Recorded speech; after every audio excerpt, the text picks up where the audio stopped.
विष्णुपद सेठी कौन जेल जीवे? हाँ दर्शक बंधु, आपण मैंने ठीक शुणी।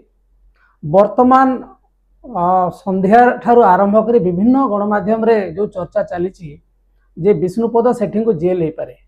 तार कारण होछि गत फेब्रुआरी मासरे से जो एक लांच नेबा मामला रे तांको नारे अभियोग आसला 10 लाख टंका लांच नेबा मामला रे वर्तमान से अग्रिम जमीन पाई उच्च न्यायालय अधीन रे से आवेदन करथिले जहाँकि खारिज हो जाइए।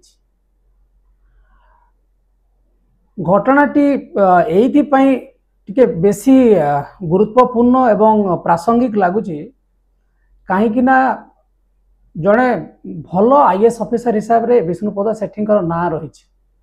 केवल सेतिकी नुहे, से जड़े संस्कृति प्रेमी एवं साहित्य प्रेमी एवं निजे मध्य भाषा संस्कृति साहित्य सहित ओतप्रोत भाव में जड़ित। तेणु एभली एक आईएएस ऑफिसर विपक्ष में जो लांच मामला एवं प्रमाण अभाव तांको जमीन न मिलवा यहाँ गोटे बहुत बड़ आमको द्वंद्व पकाउछ। घटनाटी हूँ यहीपरी जे गत फेब्रुआरी 18 तारिख रे कौन सी डील करने ब्रिज एवं रूप कंपनी गोटे प्राइवेट कंपनी अच्छी 10 लाख टंका लांच नेबार अभियोग होता एवं से समय रे सीबीआई रो 8 जणिया टीम तलाशी करू आवासिक घर को पहुंची थिले एवं सेठी तांको प्रमाण मध्य तांको मिलिथिबार से माने कहिथिले। एवं विष्णुपद सेठी मध्य गोटे संशय रे थिले जदि तांको अग्रिम जमीन न मिले हुए तो सीबीआई तांको अरेस्ट मध्य करि पारे।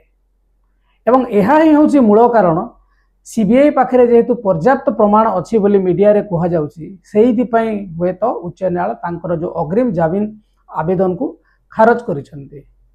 आमे सबुदिन किछि ना किछि घटना ओडिसा रे देखुछे एवं जेतेबेले आमे गोटे आईएएस ऑफिसर जो माने कि उच्च पदस्थ अधिकारी एवं विशेषकर विष्णुपद सेठी सी जने भल सुनामधन्य आईएएस ऑफिसर को भितर जाते तांकर सुख्याति रही विभिन्न महल रे तांको विपक्ष रे एभली एक अभियोग आसीबा एवं ये अभियोगर सत्यता धीरे धीरे जेहेतु खोलुची भारी आम पाई गोटे द्वंद्वर विषय मुझे आगुरी भी कहूली।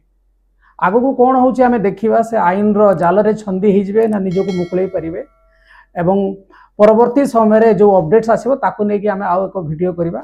जदि आज रे वीडियोटी आपनको भलो लागि थाए ताहले आम चैनल को लाइक करंतु, सब्सक्राइब करंतु एवं अन्य मान को शेयर करंतु।